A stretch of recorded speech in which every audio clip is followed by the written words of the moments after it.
Grandpa, I am watching Grandma walk into a cheap motel room with two men right now. My grandson's voice was shaking. I looked down at the phone screen, then I looked to my left. My wife Veronica was fast asleep on the sofa, wrapped in a cashmere blanket. Leo, I whispered into the phone, that is impossible, she is right here. But then he turned the camera, and what I saw made my blood run cold. It was not an affair. It was something far more dangerous. My name is Harrison Bennett. People used to call me Hawk back when I investigated high-level insurance fraud for a living. I thought I had seen every scam in the book. I thought I could spot a lie from a mile away, but I never expected the biggest fraud of my life to happen under my own roof before I tell you how I dismantled the people who tried to destroy my family. Please hit that like button and subscribe. Let me know in the comments where you are watching from and what time it is. It helps me know you are listening. It was a Tuesday night in late October. Outside, the wind was howling through the pines of our estate. Just outside of Boston, inside, the fire was crackling. I was sitting in my leather armchair, reading a biography of Churchill. Veronica, my wife of 12 years, was curled up on the velvet sofa opposite me. She had been complaining of a migraine all day. She took her special herbal tea around 8 and was out like a light by 8:30. She looked peaceful. Her chest rose and fell in a slow, rhythmic slumber. My phone buzzed on the side table. It was a video call from Leo, my 17-year-old grandson. Leo was a good kid, sharp, observant. He did not call late unless it was urgent. I answered. The video was dark and grainy. Grandpa, he whispered, you need to see this. Leo, where are you? I am at the Motel 6 off the interstate, the one near the old industrial park.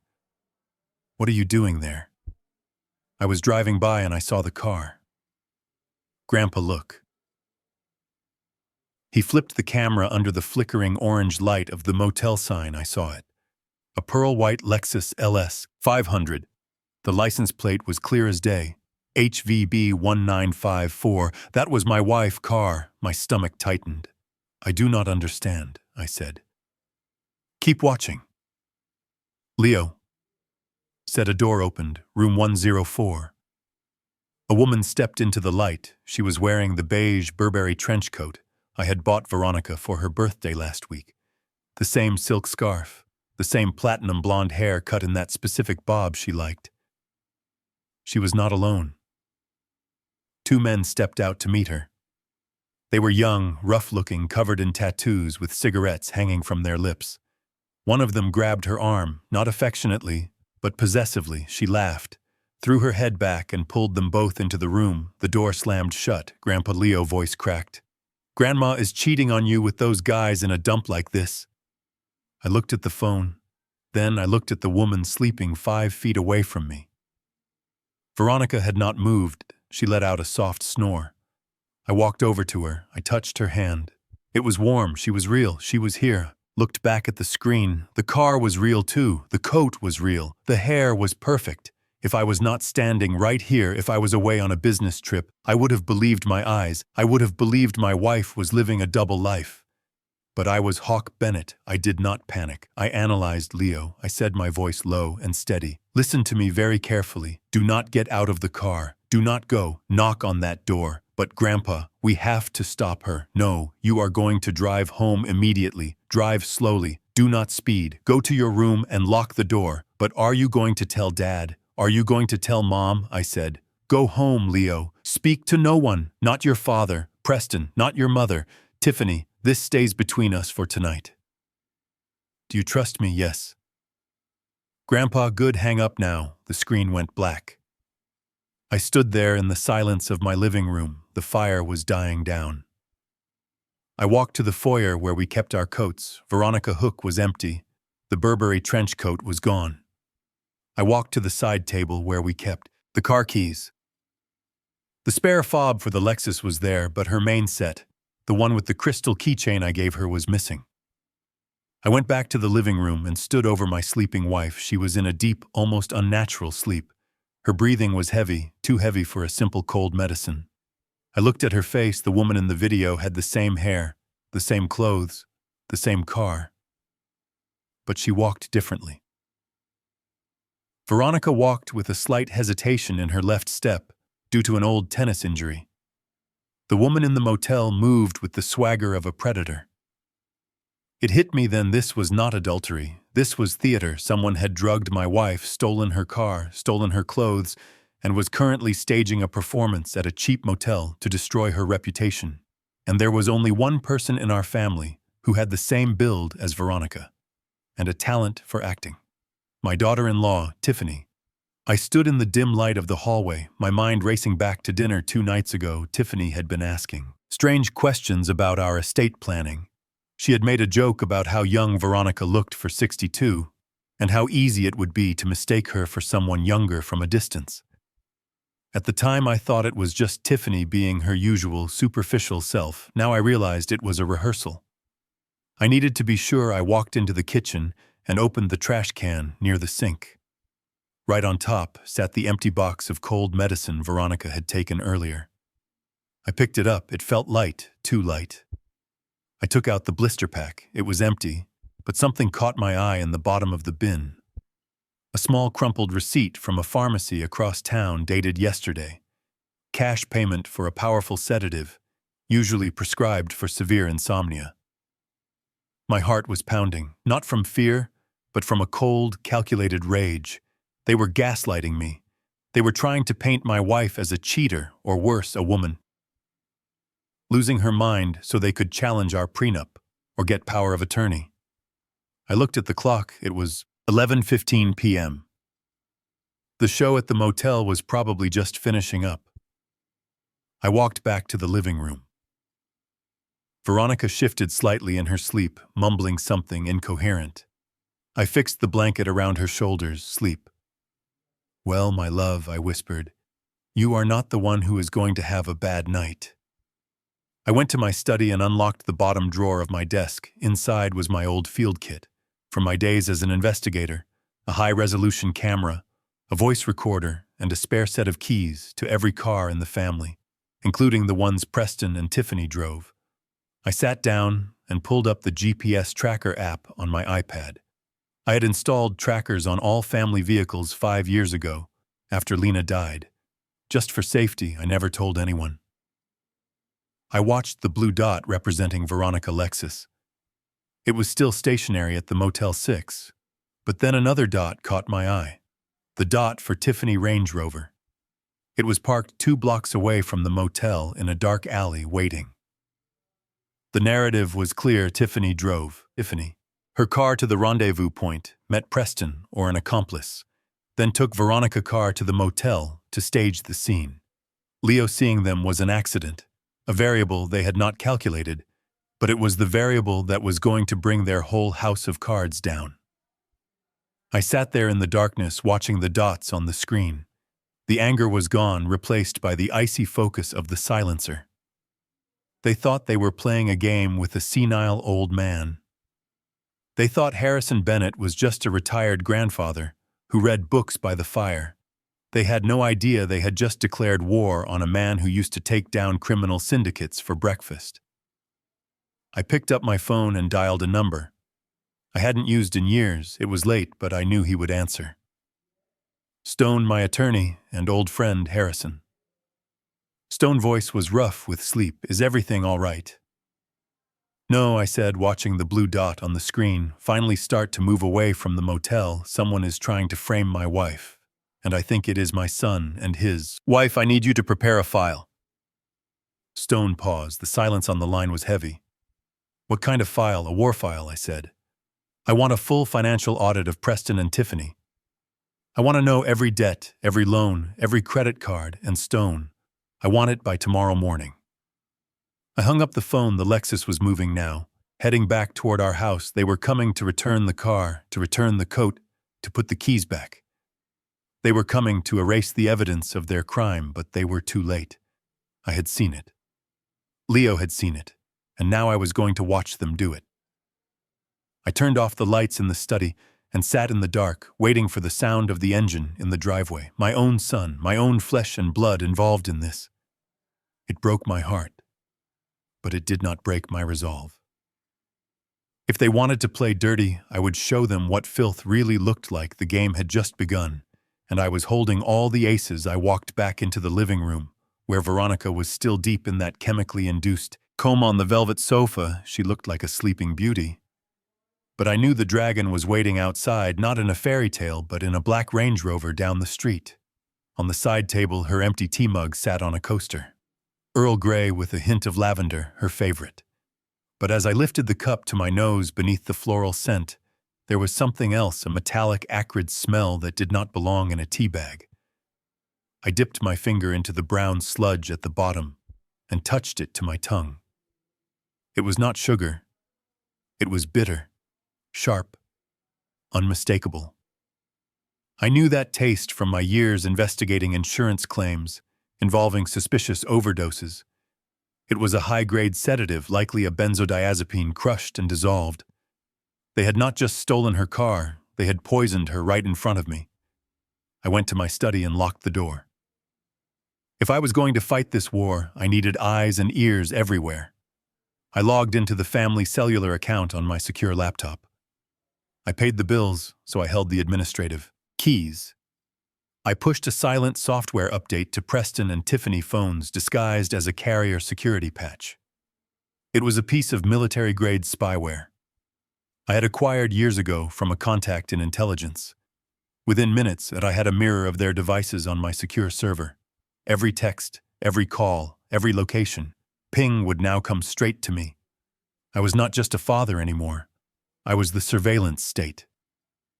Then came the sound I had been waiting for, the soft hum of an engine in the driveway. I moved to the window, keeping behind the heavy velvet drapes. The Lexus glided into the garage like a ghost.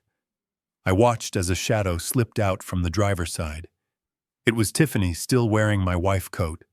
She moved quickly, expertly. A moment later, Preston's car pulled up quietly on the street. She jumped in, and they sped away into the night, like thieves who thought they had just pulled off the heist of the century.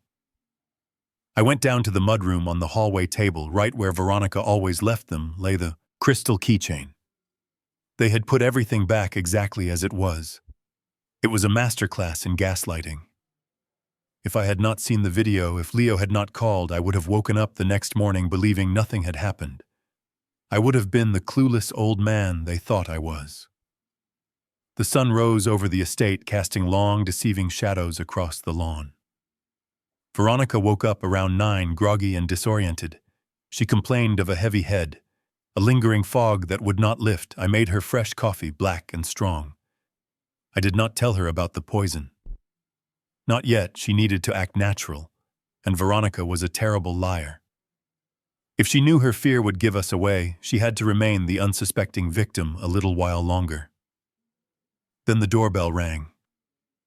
It was Tiffany. She breezed in, carrying a basket of high-end pastries and a tray of overpriced coffees, wearing a pastel yellow sundress that screamed innocence. She kissed my cheek, leaving a smear of sticky lip gloss.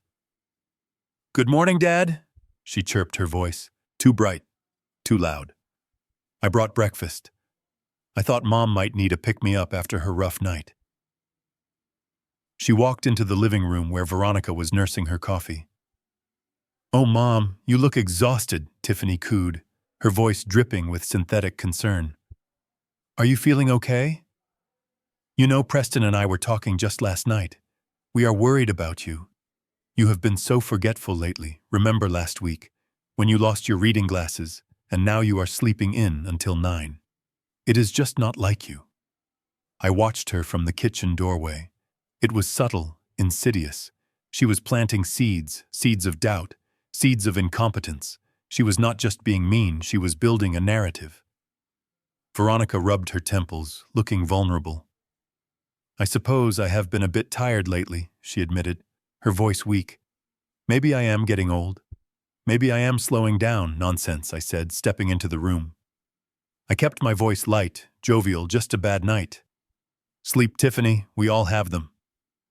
Tiffany turned to me, her eyes widening with feigned seriousness. "I do not know, Dad. It is more than that. I have noticed," She gets confused about simple things like where she parked the car or what day it is. Have you noticed it? Dad, honestly? Have you noticed Mom slipping? I looked at my daughter-in-law. I saw the calculation behind her mascara. I saw the greed tightening the corners of her mouth. She was looking for confirmation. She wanted me to be her ally in declaring my own wife unfit. I paused, letting the silence stretch just enough to make her comfortable. Now that you mention it, I said, lying through my teeth, she has been a little scattered. Maybe we should see a doctor. Tiffany's face lit up. It was microscopic, a tiny flare of triumph in her pupils. But I saw it. That would be wise, Dad. Just to be safe, we know a great specialist. Dr. Eris, he is very discreet, very good with elderly cognitive decline. And there it was, the trap snapped shut. They did not want to kill her. That was too messy, too risky. They wanted to incapacitate her legally. They were building a case for dementia, for early onset Alzheimer. If they could get a diagnosis, if they could get a court to declare Veronica incompetent, they could take control, they could become her conservators. They could freeze her assets, access the trust funds, and control the inheritance. It was illegal kidnapping applied to a 62-year-old woman. I took a bite of the croissant Tiffany had brought. It tasted like sawdust and betrayal.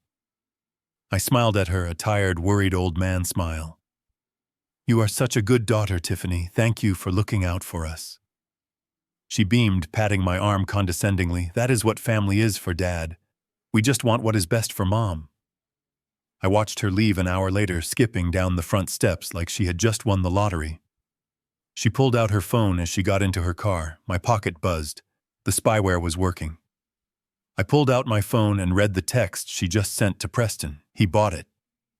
The old fool thinks she is losing her marbles. Step 1 complete. Get the doctor ready. We are going to need the paperwork by Friday. I stared at the screen. My thumb hovered over the delete button. But I did not press it. I saved it. I archived it. Step 1 was indeed complete, Tiffany. But you did not just fool the old man. You just handed him the shovel to dig your grave. You want to play the medical game. You want to question sanity. Fine. I will show you what madness really looks like. I will show you the insanity city of crossing Harrison Bennett. I walked back into the house. Veronica was looking at the calendar, a frown on her face. Harrison, she said softly. Did I go out last night? My coat feels damp and there is mud on the floor in the hallway. I walked over and kissed her forehead. You were here with me all night. My love. You must have been dreaming. I lied to protect her peace, but as I looked at the mud on the floor, the mud from the motel parking lot that Tiffany had carelessly tracked in, I knew the time for protection was over. It was time for retribution. They wanted to paint a picture of a crazy woman. I would paint them a masterpiece of their own destruction. I drove the black sedan out of the estate gates and headed toward the industrial side of town. The morning sun was bright, but it brought no warmth to the cold fury sitting in my chest. I pulled into the parking lot of the Motel 6. It looked even grittier in the daylight. The paint was peeling, the asphalt was cracked, and the air smelled of exhaust and bad decisions. This was not a place Veronica would ever set foot in, not in a million years, which made the charade even more grotesque. I walked into the lobby. The bell above the door chimed weakly. The clerk behind the counter was a young man with greasy hair and a neck tattoo. He barely looked up from his phone. I did not have a badge anymore. I did not have a warrant. But I had something that spoke louder in places like this. I walked up to the counter and placed 5 crisp $100 bills on the scratched laminate surface. The clerk looked up, his eyes widened slightly. He looked at the money, then at me. I did not smile, I did not blink. I need to see the security footage from last night. Parking lot camera facing room 104 between 10 and 11 p.m. I said, my voice low and hard. He hesitated for a second, glancing at the manager door behind him. No questions, I added, sliding another $100 bill across the counter. Just the files. He swiped the money into his pocket with a practiced hand and turned the monitor around. He tapped a few keys and the grainy black and white feed appeared. He scrolled back the timestamp, read 10:14 p.m. There it was, the pearl-white Lexus pulled into the frame. The driver door opened and the woman stepped out. I leaned in closer, squinting at the screen. The disguise was terrifyingly accurate. The platinum wig was styled perfectly. The Burberry coat was belted. Exactly how Veronica wore hers from a distance. Anyone would swear it was my wife, but I was looking for the details. The devil's in the details. Tiffany closed the car door with her hip. Veronica never did that. Veronica always used her hand protecting the finish. Tiffany moved with a sharp, aggressive energy, whereas Veronica flowed. Tiffany checked her reflection in the side mirror, adjusting the wig. I saw her face clearly for a split second in the harsh light of the parking lot lamp. It was a face of concentration, not passion, not guilt, just a job to be done. Then the men appeared from the shadows. They were the same men Leo had seen, but now on the larger screen I saw what my grandson had missed. They were not lovers, meeting for a secret tryst. Lovers do not carry heavy equipment. One of the men had a large black duffel bag slung over his shoulder, the way he carried it. The weight of it told me it wasn't clothes, it was gear. The other man had a tripod strapped to his back. I watched them converge at the door of room 104. Tiffany did not kiss them, she did not embrace them. She unlocked the door and jerked her head, ushering them inside like a director managing a set. I looked at the clerk. Do you have a camera in the hallway? Or a better angle of the door? I asked. He nodded and clicked another camera view. This one was positioned above the vending machine, looking down the external corridor. It gave a clear view of the window of room 104. The curtains were drawn, but there was a gap. A small slice of space where the fabric did not meet. I watched the screen intently. The men went inside. 20 minutes passed. Nothing happened on the outside, but then the door opened slightly. One of the men stepped out to smoke a cigarette, leaving the door ajar just enough. The angle was perfect. I could see into the room. I saw Tiffany. She had taken off the Burberry coat underneath. She was wearing something Veronica would rather die than wear. Cheap red lingerie, garish and vulgar. She sat on the edge of the bed holding a glass pipe, the kind used for crack cocaine or methamphetamines. She's sewn, not smoking it. She was posing with it. She threw her head back, feigning ecstasy, while the second man, the one with the tripod, circled her with a professional video camera. They were filming a movie, a sordid, staged piece of filth designed to destroy a reputation. She mimed, snorting lines of powder from the nightstand, then fell back onto the mattress, writhing as if in a drug-induced haze. The man with the camera moved in for a close-up, capturing every moment of the fake depravity. I felt a wave of nausea roll through me, followed by a clarity so sharp it cut. This was not just about making Veronica look mentally unstable.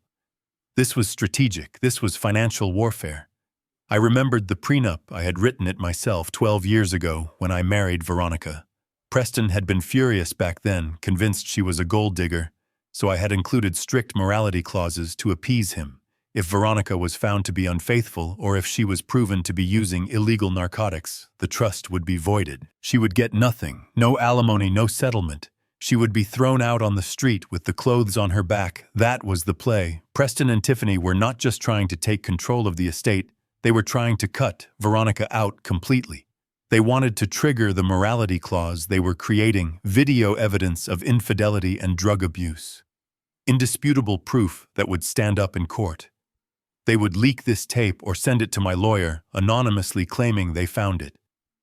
They were going to humiliate her publicly, destroy her dignity, and leave her penniless while they collected the entire inheritance. It was a plan so cruel, so devoid of humanity, that it took my breath away. My own son, the boy I taught to ride a bike, was willing to destroy an innocent woman, life for money. I looked at the screen one last time. Tiffany was now laughing, high-fiving the cameraman. The scene was over. They had what they needed. She began to dress, putting the Burberry coat back on, buttoning it up. transforming back into the dutiful wife, the innocent victim. I pulled the flash drive from my pocket. Download it. I told the clerk all of it. He did as he was asked, his hands shaking slightly. He could see the look on my face. He knew he was in the presence of a violence he did not understand. I took the drive. It felt cold. In my hand, cold and heavy like a judge gavel. I walked out of the motel into the bright, indifferent sun. I sat in my car for a long time, staring at the plastic dongle in my hand. This was not just evidence, it was a death sentence for their ambitions. They had staged a play thinking they were the directors, but they had forgotten that every play needs an audience, and I was the only audience that mattered. I put the car in gear, my hands gripping the steering wheel until my knuckles turned white. They wanted to talk about morality. They wanted to talk about vice, fine. I would give them a lesson in morality. They would never forget. I would show them what happens when you try to frame the wife of the silencer. The investigation was over. The trial was about to begin, and I was the judge, jury, and executioner. The heavy oak door of my study clicked shut, sealing me in with the silence and the smell of old paper and leather. Outside, the autumn wind battered the window panes, a restless sound that mirrored the storm brewing in my gut. I sat behind my desk, the same desk where I had planned takedowns of syndicates that stole millions, but this was different. This was personal. I picked up the phone, the secure line that didn't appear on the monthly bill, and dialed Stone. It rang once, twice. "Hawk." Stone's voice was crisp, alert, despite the hour. "You don't call this line unless the building is on fire." "The building is standing stone, but the foundation is rotting," I said, my voice flat, devoid of the tremor I felt in my hands. "I need you to run a deep dive, not a standard credit check. I want a forensic audit on Veronica. Every account, every liability, every shadow transaction attached to her social security number. Harrison Veronica. She hasn't touched a finance form in 12 years. You handle everything," Stone said, hesitation creeping in. "Is this about the incident you mentioned?" "It is," and Stone dig deep. "Look for secondary lines of credit, high-risk loans, anything that doesn't show up on a standard Equifax report. I have a feeling we are not looking for pocket change." "Give me an hour," Stone said. The line went dead. I spent that hour staring at the portrait of Preston hanging over the fireplace. He was 10 years old in the picture, holding a baseball bat, looking at me with hero worship. Where had that boy gone? When did he become a man who would drug his stepmother and film her in a motel room? The clock on the mantel ticked, counting down the seconds of my denial.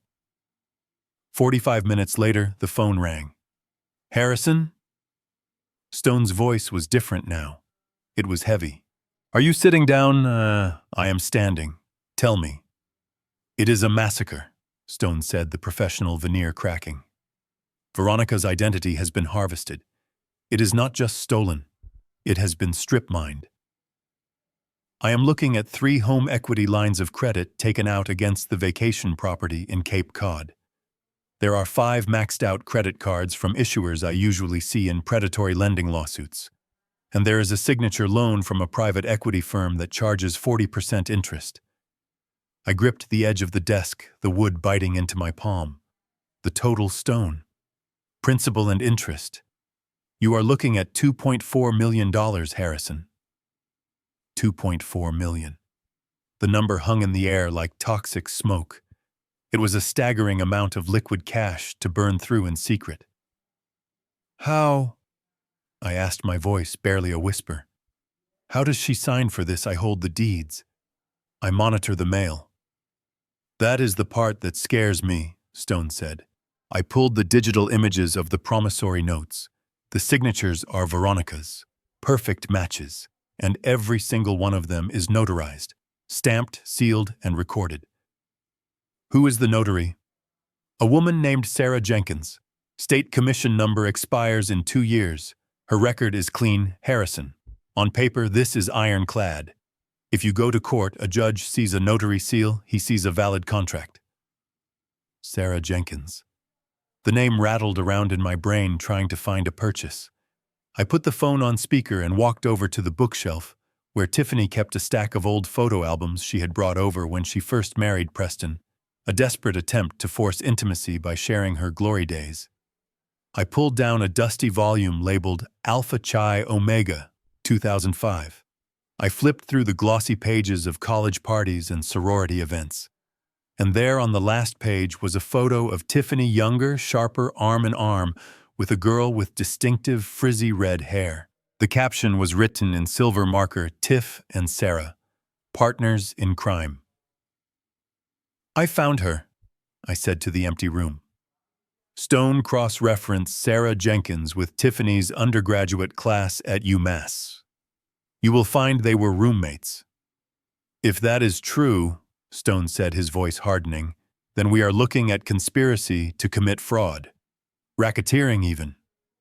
We are looking at a desperate cash grab, I corrected. $2.4 million does not just vanish into handbags and vacations. This smells like panic money. I went back to my desk and woke up my laptop. The spyware I had installed on Preston's phone was running in the background, a silent sentinel. I bypassed his texts and calls this time. I went straight to the browser history. It was a digital suicide note. Crypto exchanges, high-leverage trading platforms, obscure forums promising 10,000% returns on moonshot coins.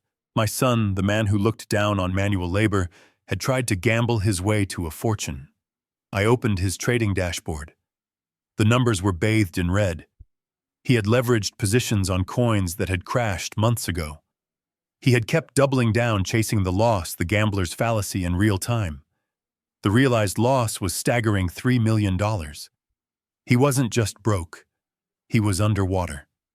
But banks don't break your legs when you default. Banks sue you.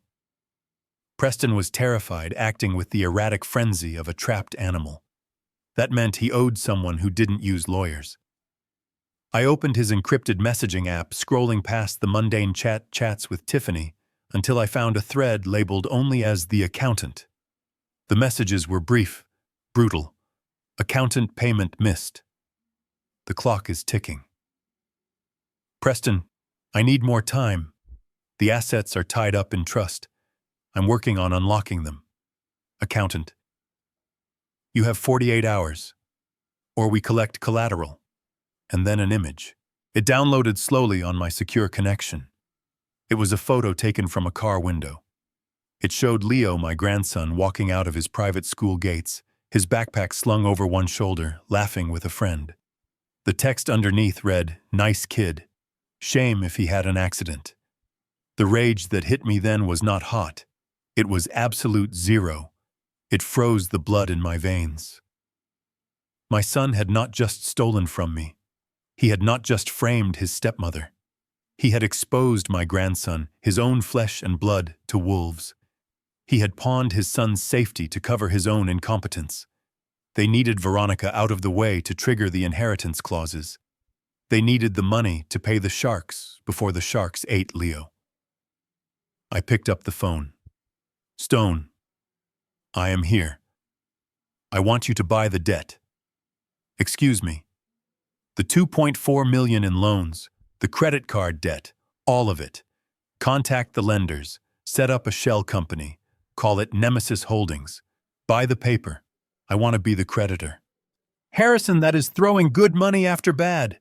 You can just report the fraud. No, I snapped. If I report the fraud, the accounts freeze, the investigation takes months. The mob won't wait months. They will hurt Leo. I need to control the leverage. I want to own the debt. I want to own them. And Preston's gambling debts? Stone asked softly. The $3 million to the sharks. I will handle the sharks, I said. Just buy the paper, Stone. Tonight. I hung up and opened the bottom drawer of my desk. I moved aside a false bottom to reveal a burner phone I kept for emergencies, a relic from a life I thought I had left behind. I dialed a number that hadn't changed in 20 years. A voice answered on the second ring. Yellow cab. It was a code. This is Hawk, I said. I need a meeting with the Black Dragon Syndicate. Tell them I am buying out a distressed asset named Preston Bennett. There was a pause. That is expensive meat, Hawk. I am paying full price, I said. But the interest stops today. And if anyone looks at my grandson again, I will burn their operation to the bedrock. Message received.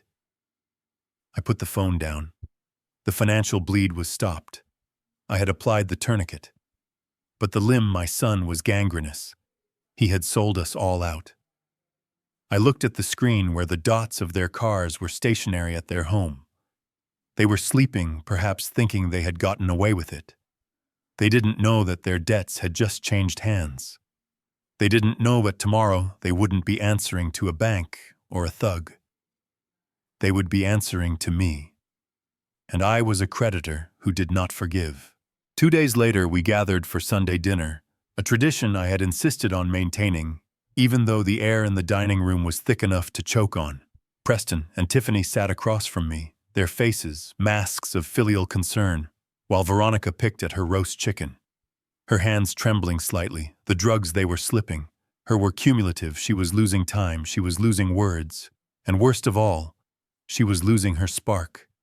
She looked at me with frightened, confused eyes, trusting only me, in a world that was suddenly tilting on its axis.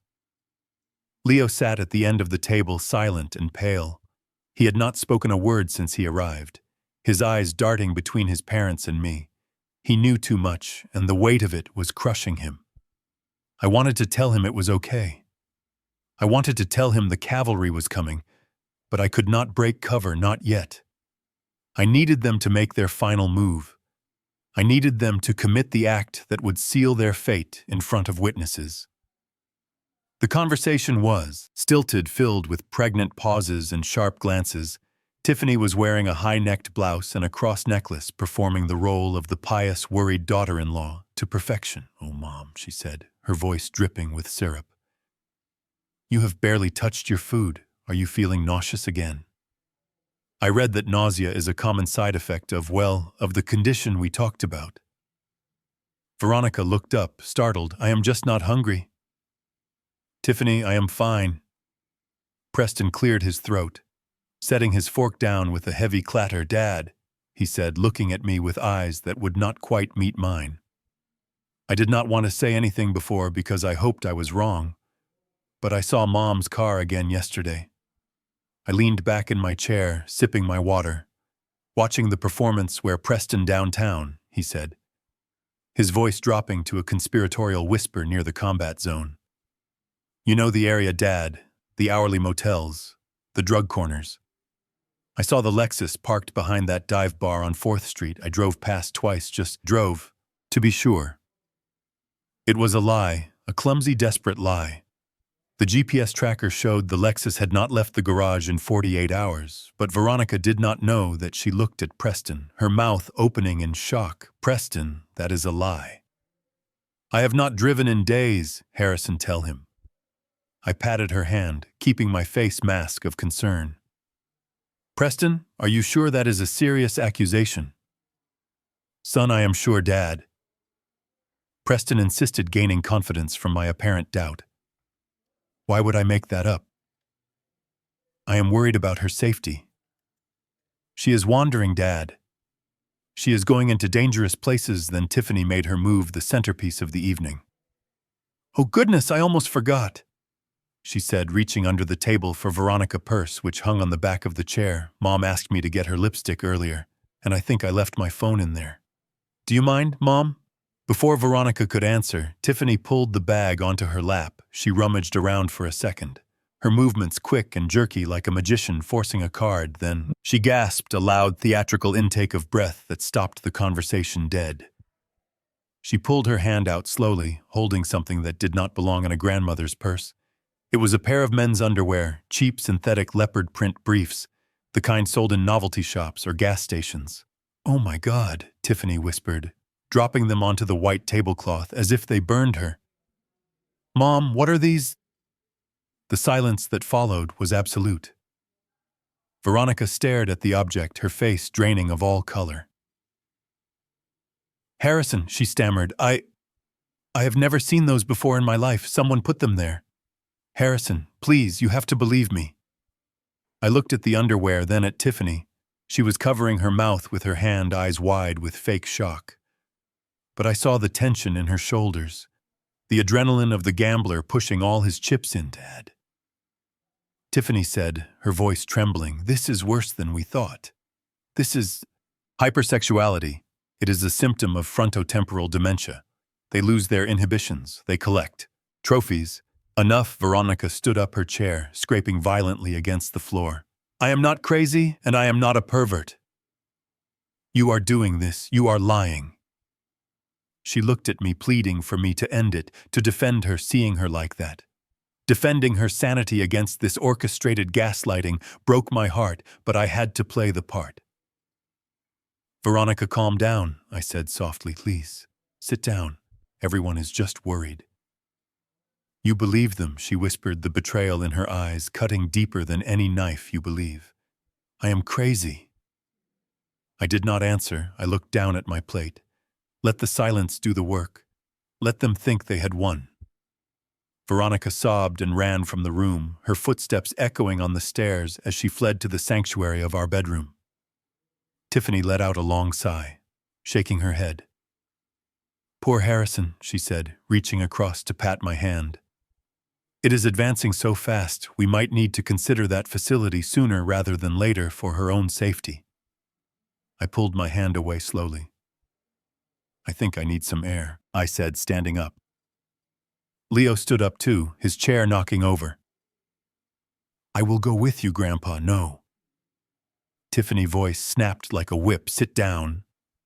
Leo, Grandpa needs space to process this tragedy." "But Mom," Leo protested, his voice rising in pitch.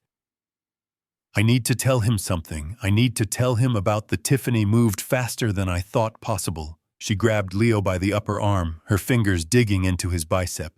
Hard, she yanked him down into the chair, leaning in close, her face inches from his. "Stop it," she hissed low enough that she thought. I could not hear, but I was the silencer. I heard everything stop. "Making up stories. Your grandmother is sick, very sick. Do not confuse Grandpa anymore with your lies. If you say one more word, you will give him a heart attack. Do you want to kill Grandpa? Is that what you want?" Leo winced, tears springing to his eyes from the pain of her grip. I saw her knuckles turn white. She was not just holding him. She was hurting him. She was pinching the tender flesh of his inner arm, a vicious, cruel punishment designed to silence him through pain. I saw Leo's face crumble, the spirit going out of him. He looked at me, then looked down, defeated. "I am sorry, Grandpa," he whispered. I do not want Grandma to be sick." Tiffany released him, smoothing his shirt, smiling that shark smile. "That is a good boy. Leo, we all just want Grandma to get help." I stood by the patio door, my hand resting on the handle, looking at the red mark blossoming on my grandson's arm under his sleeve. I felt a physical shift in my body, a click like the safety coming off a weapon. They had stolen my money, fine. They had drugged my wife, unforgivable. But now they had put their hands on my grandson. They had used pain and fear to silence a child, to protect their crimes. The line had been crossed. There was no going back. There was no mercy left in me, not a drop. Preston sat there drinking his wine, watching his wife abuse his son, and said nothing. He was an accomplice to child abuse. I opened the door and stepped out into the cool night air, taking a deep breath to steady the rage that threatened to make me shake. I did not want to just stop them anymore. I wanted to obliterate them. I wanted to leave them with nothing. Not a penny. Not a shred of dignity. Not a moment of peace. I pulled out my burner phone and typed a text to Stone: "Execute the purchase of the debt now tonight, and tell the contact at the precinct. I am ready to file charges first thing tomorrow morning." I looked back through the window. Tiffany was eating dessert, looking satisfied. Preston was pouring more wine. Leo was rubbing his arm, staring at the empty chair where his grandmother had been. "You think you are winning, Tiffany," I thought. Watching her laugh at something, Preston said, You think you have checkmated the old man, but you forgot one thing. You never checkmate a man who has nothing left to lose. And thanks to you, I have just decided that I am willing to burn this whole house down, just to see you choke on the smoke." I walked back inside, my face a mask of defeat, my eyes dead calm. "I am going to check on Veronica," I said, my voice sounding old and broken. "You two. You two do what you think is best." Tiffany nodded solemnly. "We will call the lawyers in the morning, Dad. We will get the paperwork started for the conservatorship. It is the only way." "Yes," I said, looking at the bruise forming on Leo's arm. "It is the only way." I walked up the stairs, listening to them celebrate their victory downstairs. They were toasting to their success, to the money they thought was theirs. They did not know that the man walking up the stairs was not a victim, he was the Grim Reaper, and I was coming for their souls. The morning sun filtered through the heavy curtains of the library, illuminating dust motes, dancing in the air, like tiny suspended lies, and I sat in my wingback chair, a cup of cold coffee untouched on the side table, my hands resting on the head of my cane, not because I needed it, but because it was part of the costume I was wearing. The costume of a defeated, tired old man. Preston and Tiffany sat on the sofa opposite me, holding hands, their faces composed into masks of solemn support. But I could see the energy vibrating off them, the nervous excitement of hyenas circling a wounded lion. They were waiting for the surrender. They were waiting for me to roll over and expose my throat. I let out a long, shuddering sigh and looked at the floor. "I have been thinking all night," I said, my voice raspy and weak, "about what happened at dinner, about the underwear, about the motel." I paused, letting the silence stretch, letting them lean in. "You were right." I whispered the words, tasting like bile in my mouth. "I have been blind. I did not want to see it. But Veronica, she is not the woman I married anymore. She is sick. And I have been putting everyone in danger by denying it." Tiffany squeezed Preston's hand. I saw her knuckles turn white with suppressed glee. "Dad," she cooed, her voice thick with fake sympathy. "We know how hard this is for you. We do not blame you. Denial is the first stage of grief." I looked up at them, making sure my eyes looked watery and confused. "I cannot let this continue," I said firmly. "I cannot let her destroy the family legacy. I cannot let her squander what I built for you." "For Leo," Preston nodded eagerly, leaning forward. "Exactly, Dad. We just want to protect the estate. We want to protect you." "I know, son," I said, patting my chest pocket where my heart would be, if I had not turned it into stone hours ago. "I am going to call Stone this morning. I am going to tell him to draft a new will. I am going to remove Veronica as the primary beneficiary, and I am going to initiate the proceedings to grant you power of attorney over the family trust." The air in the room changed instantly. The tension snapped, replaced by a rush of endorphins. I could practically smell their greed. It was a thick, musky scent. Preston let out a breath he had been holding for years. "Thank you, Dad," he said, his voice trembling with relief. "You are doing the right thing. We will take care of everything," Tiffany added, her eyes already calculating the shopping spree she would go on. "We will find the best facility for Mom, somewhere nice, somewhere quiet." "Yes, somewhere quiet," I repeated, thinking of a jail cell. "I am going to go rest now. I feel very tired. Call the lawyers. Son, get the ball rolling." I watched them leave the library. They walked slowly until they were out of my sight, but I heard their footsteps quicken in the hallway. I heard the front door close, and then through the window I saw them in the driveway, high-fiving each other like teenagers who had just scored a bag of weed. They thought they had won. They thought the king was dead. I waited until their car disappeared down the long driveway. Then I stood up, I straightened my back, the cane clattered to the floor. Forgotten, the old man was gone. The silencer was back. I went to my desk and opened the safe hidden behind the paneling. Inside were the bearer bonds, the gold coins, and the deeds to properties I had acquired over 40 years of hunting. White-collar criminals, assets that did not exist on any digital ledger, assets that Stone and I kept for rainy days. It was pouring rain. I spent the next 4 hours on the encrypted line with Stone and a broker in Zurich. I needed liquidity, and I needed it fast. I liquidated a vintage car collection stored in a warehouse in Virginia. I sold a silent partnership, stake in a commercial real estate firm in Miami. I moved money through 3 different offshore entities, layering the transactions so deep that even the IRS would need a year to untangle them. By 2 in the afternoon, I had $3.2 million sitting in a holding account of a company called Phoenix Holdings, a shell company registered in Delaware, with a nominee director who did not exist on paper. Phoenix Holdings had one purpose: to rise from the ashes and burn everything to the ground. I picked up the burner phone and dialed the number for the Black Dragon Syndicate, the contact Preston had been terrified of. A voice answered, gravelly and suspicious. "Who is this?" "This is the buyer," I said, my voice flat and businesslike. "I understand you hold a distressed asset, a promissory note from a Mr. Preston Bennett." There was a silence on the line, then a dark chuckle. "Mr. Bennett is in deep water. Are you a family member looking to pay his ransom?" "I am an investor," I corrected him. "I am looking to purchase the debt. I want to buy the note, the principal, and the interest. I want the full assignment of rights." "Why would you do that?" the voice asked. "He is a deadbeat. He does not have the money." "Because I do have the money," I said, "and I am willing to pay you 80 cents on the dollar right now. Cash wire transfer, complete settlement."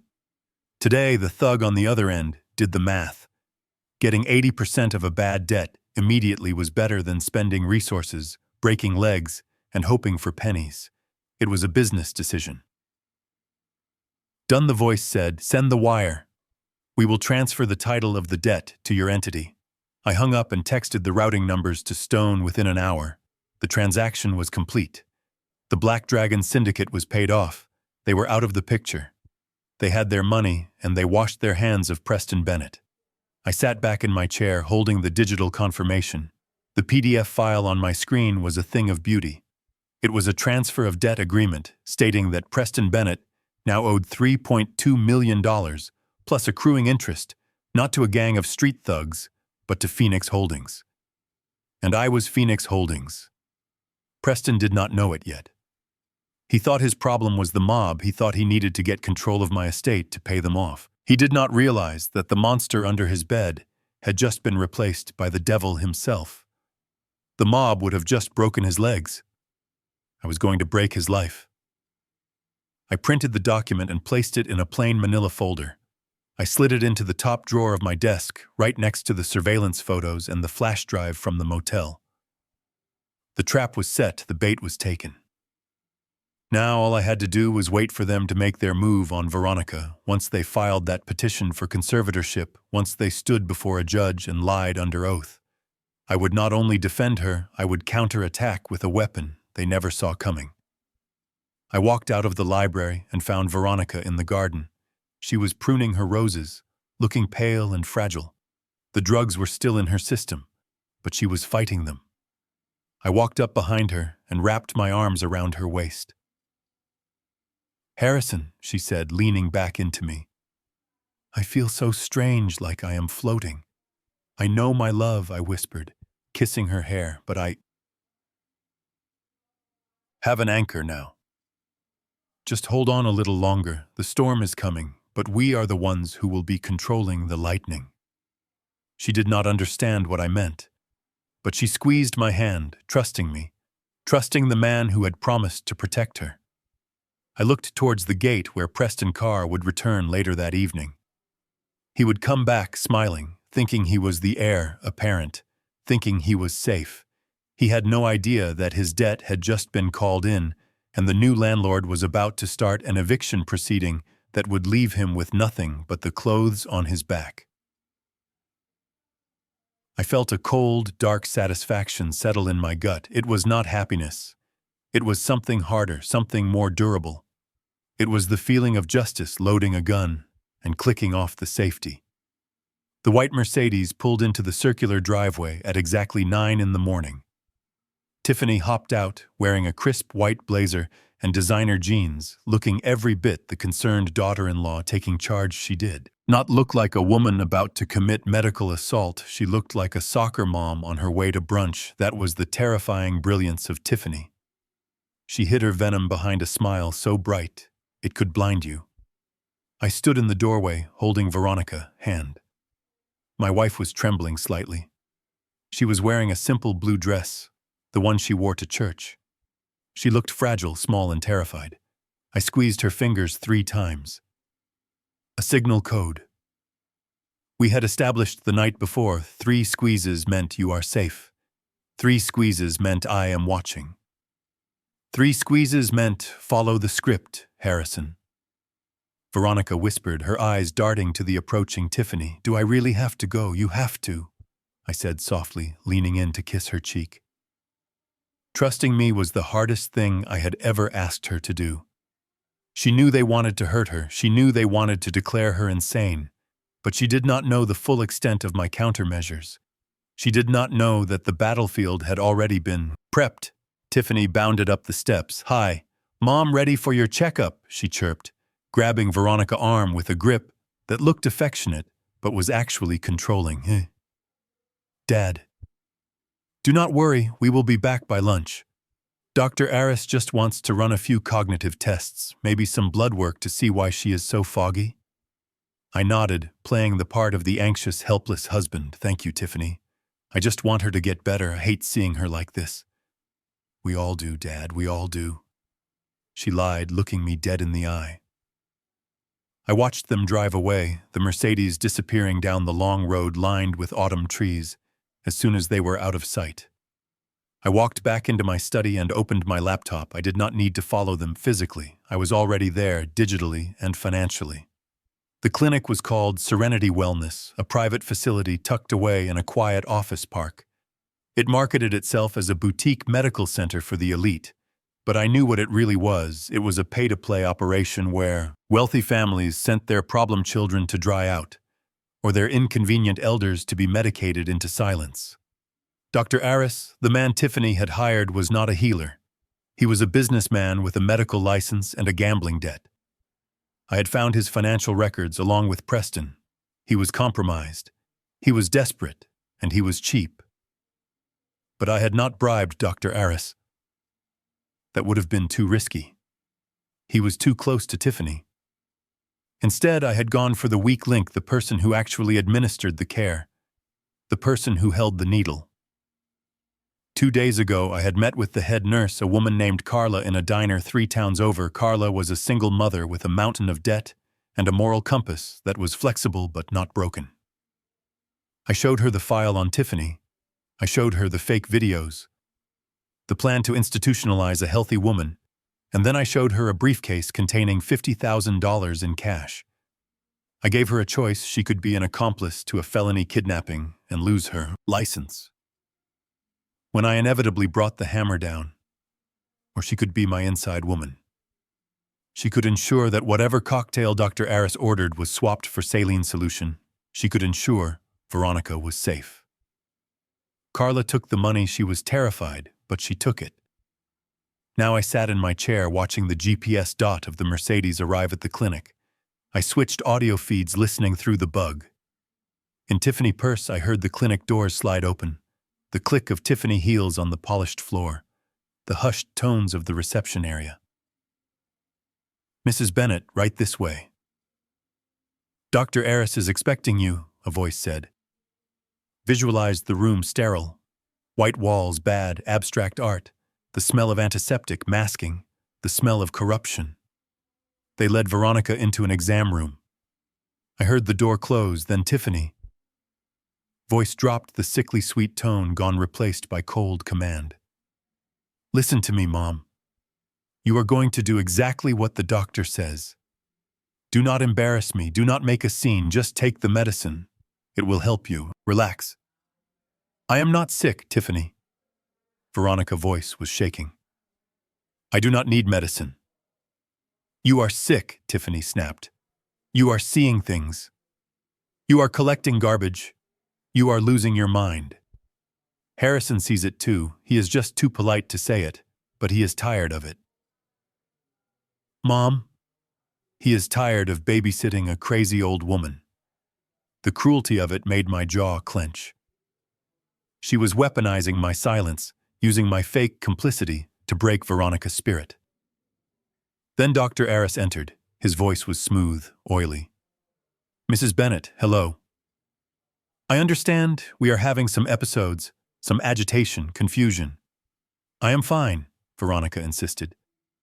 The doctor ignored her. I think a mild sedative to calm the nerves, and then a psychotropic challenge test to check for early dementia markers. It is standard procedure. Nurse prepare 5 milligrams of haloperidol and 2 of lorazepam. That cocktail would have turned an elephant into a zombie. It would have caused slurring confusion. Drooling exactly the symptoms they needed for the camera. I held my breath, waiting. I heard the clink of glass vials, the tearing of a plastic syringe wrapper. This was the moment. This was the trust fall. Carla, the nurse I had bribed, spoke up, her voice steady. Here you go, doctor. Prepared just as you asked, I exhaled. Carla had done it. The syringe was filled with saline water, harmless hydration, but Veronica did not know that she thought she was about to be drugged. She thought she was about to lose control. I heard the sharp intake of breath from my wife as the needle went in. The quiet apology from the nurse, which was likely genuine. Then the doctor left the room, leaving Tiffany alone with Veronica. Now came the performance I had coached Veronica the night before. I told her they are going to try to drug you. It might feel real, but you have to fight it. You have to give them what they want. Scream, cry, talk nonsense. Let them record it. Give them the evidence they think they need, because that evidence will be their confession. There was a silence in the room for a few minutes. Tiffany was waiting, watching, checking her watch expectantly. Then Veronica began. She started with a low moan, a sound of distress. I heard the rustle of fabric as she shifted on the exam table. I feel funny, she mumbled, her voice slurring intentionally. There we go, Tiffany whispered. I heard the distinct beep of a phone camera starting to record. Tell me how you feel. Mom, tell the camera. There are spiders! Veronica screamed suddenly, her voice shrill and terrified. Get them off me! Get them off! It was brilliant. She was channeling every fear, every frustration of the last few weeks, and projecting it into this moment. Tiffany laughed, a low, dark sound. Keep going. Mom, tell me about the spiders. They are in my hair. They are eating my memories. Veronica sobbed, thrashing against the paper-covered table. Harrison, where is Harrison? He promised to save me from the spiders. Oh, Harrison cannot save you now, Tiffany taunted. Moving the phone closer, I could hear her movement. I could imagine the lens hovering inches from Veronica's sweating face. Look at you. You are completely gone, aren't you? I am the Queen of France, Veronica yelled, throwing in a touch of absurdity we had discussed. I order you to cut off their heads. Perfect, Tiffany whispered. Got it. She filmed for another 10 minutes, goading Veronica, mocking her, capturing what she thought was a psychotic break induced by drugs. She did not know she was filming a woman fighting for her life, with the only weapon she had, her wits. Okay, that is enough, Tiffany finally said, snapping the phone shut. Rest now, Mom, save your energy for the hearing. She walked out of the room, leaving Veronica sobbing on the table. Sobbing real tears, now tears of relief and trauma. I sat back in my leather chair, physically exhausted. As if I had been the one on that table, my shirt was stuck to my back with cold sweat. They had the video, they had the medical report Dr. Aris would sign falsifying the drug administration. They had the weapon to put Veronica away, but they had forgotten the most important rule of evidence chain of custody. They thought they controlled the narrative, but I controlled the facts. I picked up my phone and sent a text to Carla, the nurse. Secure the vial swap. The labels keep the saline syringe with Veronica DNA on it in the fridge. I will pick it up tonight. Done came the reply. I had the physical evidence that no drugs were administered. I had the audio of Tiffany coaching and mocking her.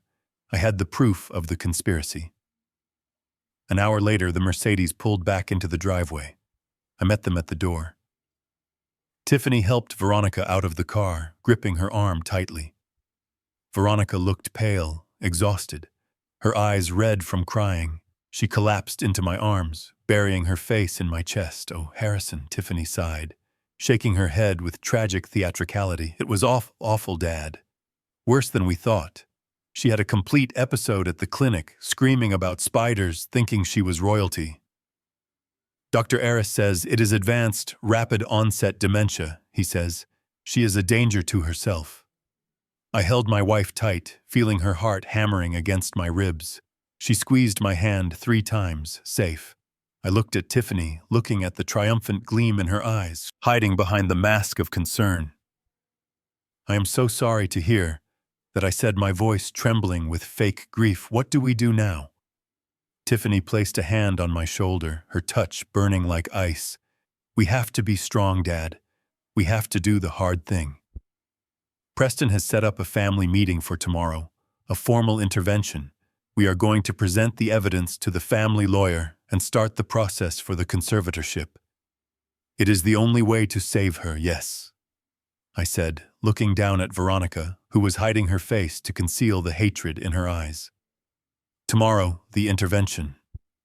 I walked Veronica inside, leaving Tiffany standing in the driveway, victorious. She thought she had won the war. She did not know she had just walked into the kill box. Tomorrow would be the intervention. All right, but it would not be for Veronica. It would be for the woman who tried to destroy her.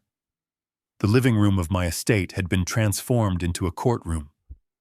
The furniture had been rearranged, the chairs positioned in a semi-circle facing the large television screen on the wall. It was a stage set for a tragedy, and my son Preston was the director. It was 2:00 in the afternoon. The autumn sky was overcast, casting a gray pallor over the room. I sat next to Veronica, holding her hand, which was cold and clammy. She was dressed in a simple beige cardigan and slacks, looking every bit the confused elderly woman they wanted her to be. But I could feel the tension in her grip, the steel resolve beneath the fragile exterior. Preston stood by the fireplace, looking solemn and important. In his navy blue suit, next to him sat Tiffany, dabbing her eyes with a tissue, playing the role of the grieving daughter-in-law to the hilt.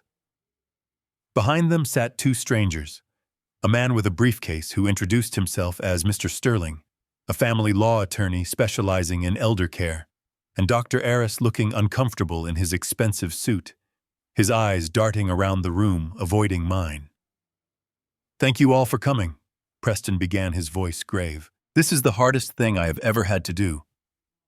But as a family, we must face reality. We must protect Mom from herself." He gestured to Mr. Sterling, who opened his briefcase and pulled out a stack of documents. Legal petitions for conservatorship, transfer of power of attorney, and a restructuring of the Bennett family trust. "Before we discuss the legalities," Preston continued, "I think it is important that everyone understands the severity of the situation. Dad, I know you have been trying to manage this privately, but it has gone beyond simple forgetfulness. It has become dangerous." Tiffany let out a small sob. "Preston, show them the videos," she whispered. "Show them why we have to do this." Preston picked up a remote control and pointed it at the television. The screen flickered to life. The first video played. It was the footage from the Motel 6, grainy and dark, but clear enough. The woman in the Burberry coat walking into the room, the men following her, the door closing. It looked damning. It looked like the secret life of a woman who had lost her moral compass. I watched Veronica face. She did not flinch. She stared at the screen with a blank expression, exactly as we had practiced. "That was last week," Preston said, his voice heavy with shame. "Mom disappearing into a motel with strangers. We found drug paraphernalia in her purse. Dad, we found evidence of high-risk behavior." He clicked the remote again. The second video played the masterpiece from the clinic. Veronica screaming about spiders thrashing on the table, her eyes wild, her voice shrill and terrified. "Queen of France," she screamed on the screen. "Cut off their heads." The video ended, leaving a ringing silence in the room. Tiffany burst into tears, burying her face in her hands. "Oh God," she wailed. "It breaks my heart to see her like that. She is not herself anymore. She is gone, the mom we knew is gone." Dr. Aris cleared his throat. Stepping forward professionally, based on my examination and these documented episodes, he said, smoothing his tie. "It is my professional opinion that Mrs. Bennett is suffering from advanced, rapid-onset dementia with psychotic features. She is a danger to herself and potentially to others. She requires immediate institutional care in a secure facility." "Mr. Sterling," the lawyer nodded solemnly. "Given the medical diagnosis, Mr. Bennett, the court will almost certainly grant an emergency conservatorship. It is in everyone's best interest that you sign these voluntary transfer papers. Now it will save the family the embarrassment of a public trial. It will allow Preston to manage the assets and ensure Mrs. Bennett gets the care she needs." I looked at the papers on the coffee table. They were not just asking for custody of Veronica, they were asking for control of everything: the house, the accounts, the investments, the legacy I had built over 40 years. They were asking me to sign my life away. Preston walked over to me, a pen in his hand. "Dad," he said, his voice soft, persuasive, "please do it for Mom. Do it so we can help her. You are tired." "Dad, I can see it. Let me take this burden off your shoulders. Let me lead the family now." I looked at my son. I saw the greed in his eyes masked as concern.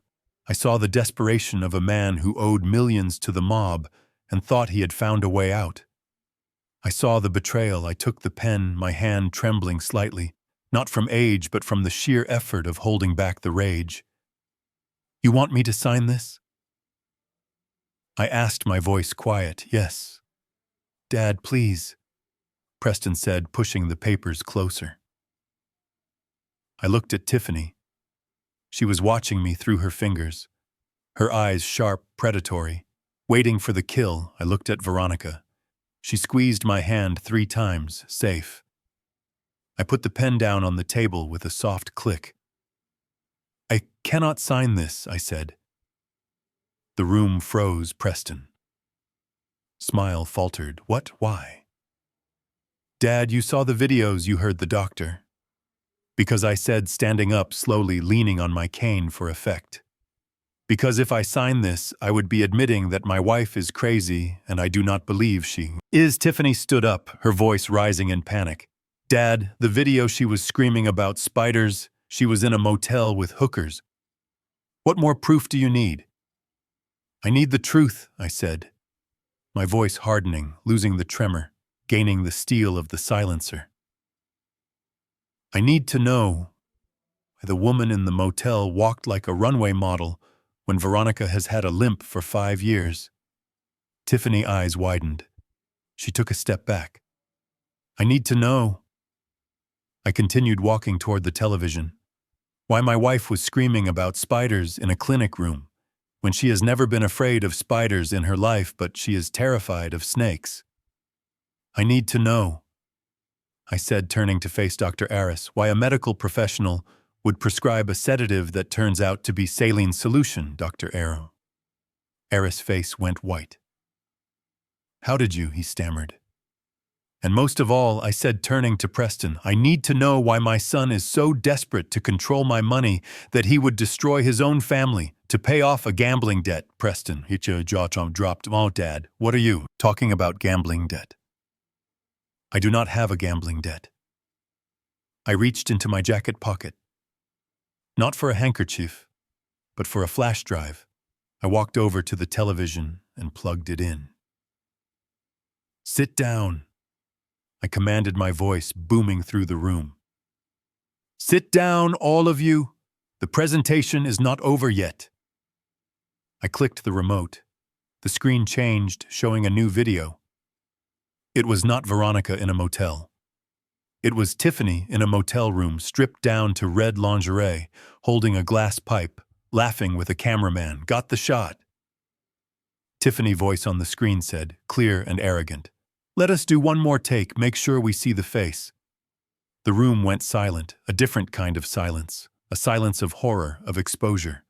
Tiffany let out a strangled sound, a gasp that sounded like a dying animal. No. She whispered, that is fake, that is.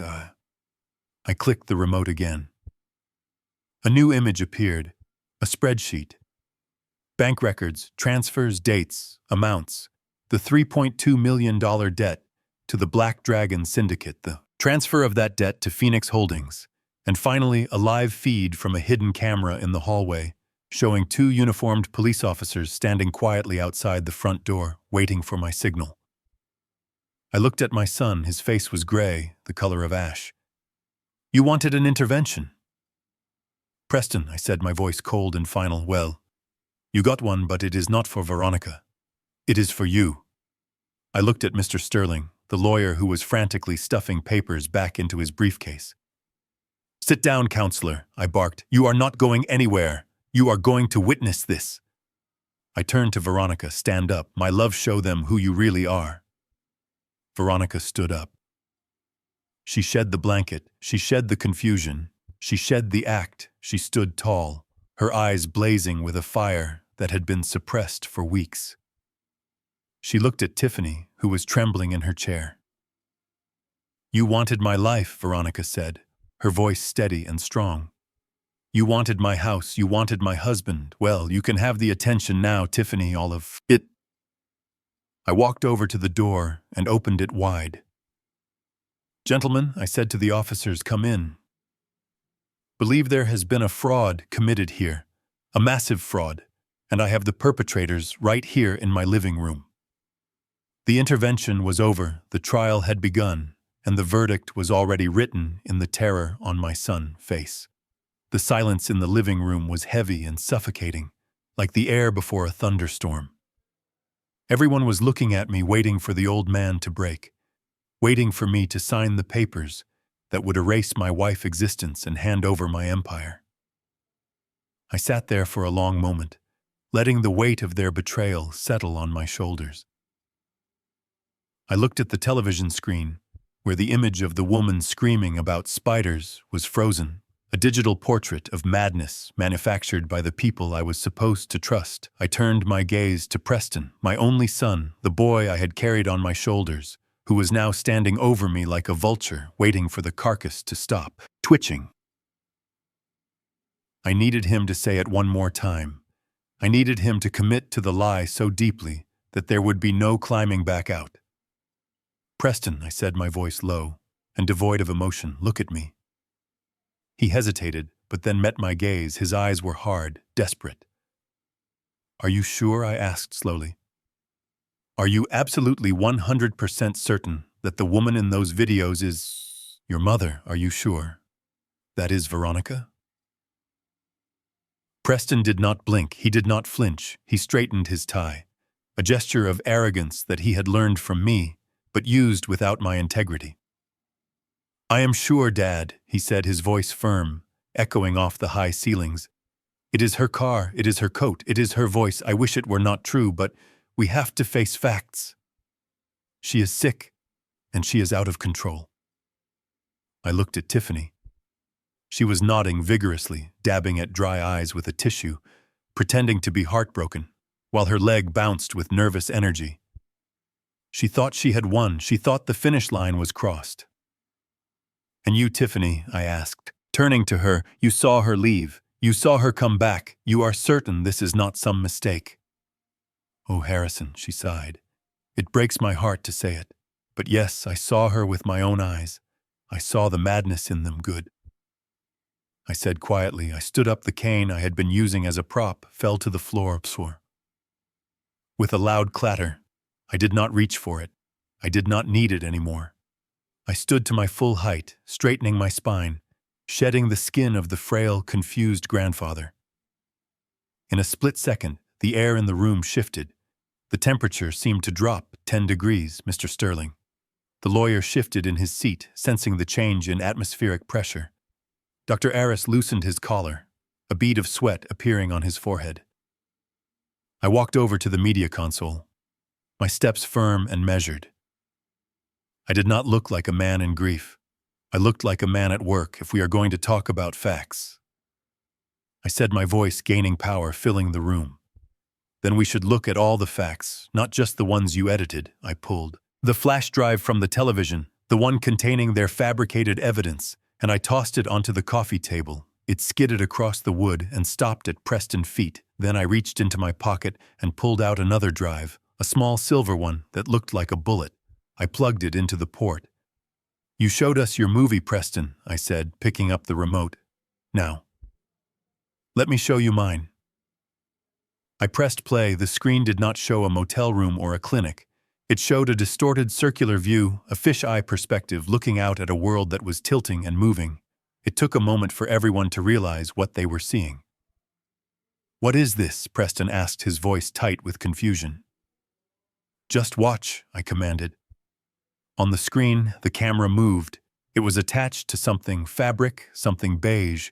It swung around and then stopped, facing a large illuminated mirror. The room in the video was a bathroom, but not just any bathroom. It was the guest bathroom in this very house. The marble countertops were unmistakable. In the mirror stood a woman. She was not Veronica. She was younger, sharper. She was wearing a wig cap, pulling her dark hair back tight against her skull. She was applying makeup, thick, heavy layers of foundation, to pale her skin, to make her look older, tired. She was contouring her face to mimic the hollows of a woman, 20 years her senior. It was Tiffany. The Tiffany in the room gasped, a sound, like all the air leaving her lungs at once. She clamped a hand over her mouth, her eyes bulging in horror. On the screen, the video. Tiffany reached for a platinum blonde wig sitting on the counter. She pulled it on, adjusting the strands, checking the profile in the mirror. She practiced a facial expression, a confused, vacant stare that mimicked Veronica perfectly. Then she reached for something hanging on the hook behind her. It was the beige Burberry trench coat. I paused the video. The image of Tiffany, frozen in the act of stealing my wife's identity, hung over the room like a guillotine. Blade that coat, I said, my voice slicing through the silence like a razor. I bought that for Veronica last week. It is a beautiful coat, classic, timeless. But Preston, you forgot one thing about your father. I walked toward him, stepping into his personal space, forcing him to look at me. I spent 40 years catching people who thought they were smarter than me. I spent a lifetime analyzing risk. Did you really think I would give my wife a $2,000 coat without protecting it, without protecting her? I pointed at the screen. The top button, I said, the second one from the collar. It is not horn, it is not plastic. It is a high-definition, wide-angle camera with a 48-hour battery life and a microphone that can pick up a whisper from across the room. Preston's face went white, the color of old ash. He looked at the screen, then at me, his mouth opening and closing like a fish on a dock. I pressed play again. On the screen, the video, Tiffany buttoned the coat covering the camera for a brief second before the lens adjusted to the light shining through the buttonhole. She leaned into the mirror, applying a layer of Veronica's signature red lipstick. Then she pulled out her phone and dialed a number. She put it on speaker and set it on the counter. The voice that answered was unmistakably Preston. "Are you ready?" he asked on the recording. "Almost," Tiffany replied, her voice clear, crisp, and full of malice. "I just need to get the limp right. Make sure the guys at the motel are ready with the lighting." "They are ready," Preston's voice said. "Just hurry up. The old man is reading by the fire. He will not move for hours, but we cannot risk Leo seeing the car." "Do not worry about the old man," Tiffany laughed, a cruel, sharp sound, applying more mascara. "He is a clueless old fool. He thinks I am bringing him pastries tomorrow morning." She leaned into the mirror, checking her teeth. Then she said the words that would haunt her for the rest of her life. "Get the camera ready, baby. We are going to make a movie. I'm going to snort enough fake snow to make Tony Montana blush. We are going to bury that bitch so deep she will never see daylight again." The video ended, the screen went black, the silence in the living room was absolute. It was the silence of a tomb. It was the silence of total, catastrophic exposure. I looked at Tiffany. She was shaking violently, her hands gripping the arms of her chair, her face a mask of terror.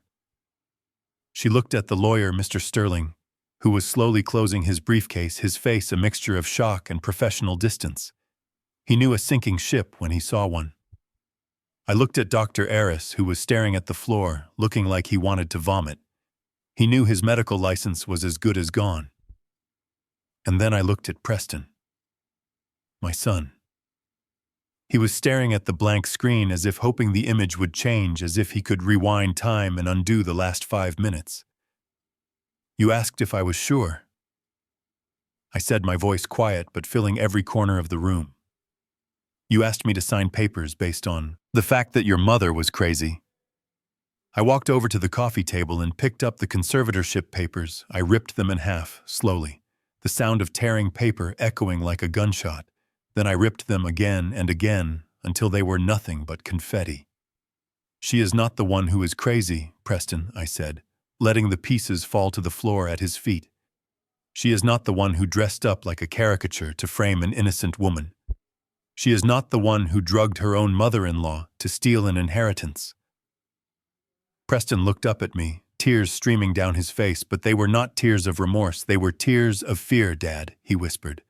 Please, I can explain. Explain, I roared, the anger finally breaking through the surface. Explain how you called your wife a bitch. Explain how you planned to bury her. Explain how you thought I was a clueless old fool. I leaned in close, my face inches from his. I am not clueless. Son, I am awake, and I have been awake while you were sleeping, while you were plotting, while you were counting money that was not yours. I turned to the window, where the afternoon light was fading. The game was over. The charade was done, but I was not finished with them yet. The video was just the beginning. It was the first nail in the coffin. But I had a hammer, and I had plenty more nails. The financial records, the debt, the involvement of the mob, that was the next blow, and it was going to hit them harder than any video ever could. I turned back to the room, looking at the wreckage of my family. You wanted a show, I said coldly. Well, you got one, but the finale is coming up, and trust me, you are not going to like the ending. Tiffany looked as though the blood had been drained from her body, leaving her skin the color of old parchment. She slumped in the chair, her hands gripping the armrests so tightly. Her knuckles were white. She opened her mouth to speak, but no sound came out, just a dry rattle of air. She looked from the screen where her own voice had just condemned her to me, and then to Preston, her eyes wide with a dawning horror. She realized in that moment that the script she had written, the play she had directed, had just been rewritten by the man she thought was asleep in the audience. Preston was shaking violently now, a tremor that started in his hands and traveled up his arms until his whole body was vibrating with terror. He looked at the screen where the hidden camera footage had just ended, and then he looked at me with eyes that were no longer the eyes of an arrogant businessman, but the eyes of a frightened child caught standing over a broken vase. Dad, he stammered, his voice cracking like dry wood. You bugged Mom, Coat. You put a camera on. Your own wife. I took a step closer to him, the sound of my shoes on the hardwood floor echoing in the silence. I looked down at him with a cold detachment that scared even me. No.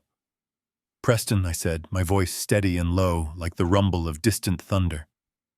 I did not put a camera on my wife, Coat. I put a camera on the thief, Coat. I knew who would take it. I knew who could not resist the urge to play dress-up. I knew that Tiffany vanity was her weakness, and I exploited it just like you tried to exploit my trust. Preston's legs gave out. He did not sit, he collapsed, falling to his knees on the Persian rug, in a heap of expensive fabric and ruined pride. He reached out and grabbed the hem of my jacket, his fingers clutching at the fabric, desperation rolling off him in waves. Dad, please, you have to understand. He sobbed, tears streaming down his face, ruining the image of the successful heir he had tried so hard to cultivate. I was forced, Dad. I did not want to do it. I swear, I did not want to hurt Mom, but I had no choice. They made me do it. Who made you do it? I asked, though. I already knew the answer. I wanted him to say it. I wanted him to admit the depth of the hole he had dug the bad men. Preston whispered, looking over his shoulder, as if he expected them to burst through the door. Right now, the loan sharks, Dad, I owe money, a lot of money. I tried to fix it. I tried to trade my way out of it with crypto, but the market crashed, and I lost everything, and then I borrowed more to try and win it back. And now they say they are going to kill me, Dad. They said they would hurt Leo. The mention of my grandson name sent a spike of adrenaline through my veins. He had put a target on his own son, back to cover his gambling addiction. He had used his child as collateral. I walked over to the side table where I had placed the thick manila folder earlier, the one containing the financial autopsy of my son's life. I picked it up, feeling the weight of it in my hand. It was heavy with his failures, heavy with his betrayals. I threw the folder onto the coffee table in front of him. It landed with a loud slap that made Tiffany jump. "You are talking about the Black Dragon Syndicate," I said, my voice devoid of sympathy. "You owe them $3.2 million. Isn't that right, Preston?" Preston head snapped up, his eyes bulging. How do you know that name? Nobody knows that name. I know everything, son. I said, I know about the $3 million you lost on those worthless altcoins. I know about the second mortgage you took out on your house. I know about the lines of credit you opened in Veronica. Name, Preston nodded frantically. Yes, that is them, the Black Dragons. They are animals, Dad. They sent me photos of Leo at school. They said if I did not pay by the end of the month, they would take him. I looked at him with disgust, not because he was in debt, but because he was a coward. Instead of coming to me, instead of facing his mistake, he had decided to sacrifice his stepmother and gaslight his father. Well, I have some news for you, Preston, I said, unbuttoning my jacket and sitting on the edge of the table, looking down at him. I handled it. Preston stopped crying for a second, confusion replacing the terror. You handled it. What do you mean? I mean that last week I made a phone call. I contacted the syndicate. Preston, face went white. You called them. Oh God. Dad, you cannot talk to them. They are killers. I am not afraid of thugs, Preston. I spent 40 years hunting men much worse than them. But I did not call to threaten them. I called to make a business transaction. I pointed at the folder on the table. Open it. Preston reached out with shaking hands and opened the file. The first page was a transfer of debt agreement, notarized and stamped. I bought your debt. Preston, I said, watching the realization slowly dawn on his face. I bought every single cent of it. The principal, the interest, the penalties. The Black Dragon Syndicate does not own you anymore. They were very happy to accept my wire transfer. They sold your paper for 80 cents on the dollar and walked away. They are gone. Preston looked at the document, reading the words over and over. His lips moving silently, then he looked at the name of the new creditor listed at the bottom of the page. Phoenix Holdings, he read aloud, his brow furrowing. Who is Phoenix Holdings? Dad. Did you hire a company to help me? I leaned in close, my face inches from his so he could see the hard truth in my eyes. I did not hire them, Preston. I am them. I am the sole director and shareholder of Phoenix Holdings. Preston's mouth fell open. He looked from the paper to me, his brain trying to process the shift in reality. You, he whispered. You bought the debt. Yes, I said, and I stood up, towering over him again. Congratulations, son. You do not owe the mob anymore. You do not have to worry about thugs breaking your legs or coming for Leo. That threat is gone. Preston let out a breath, a sound that was half laugh, half sob. Oh, thank God, Dad. Thank you, thank you. I knew you would save me. I knew you would fix it. I promise I will pay you back. I will work hard. I will. I held up a hand, stopping him mid-sentence. Save you? I asked, my voice dropping an octave. No, Preston, you are confused. I did not do this to save you. I did this to own you.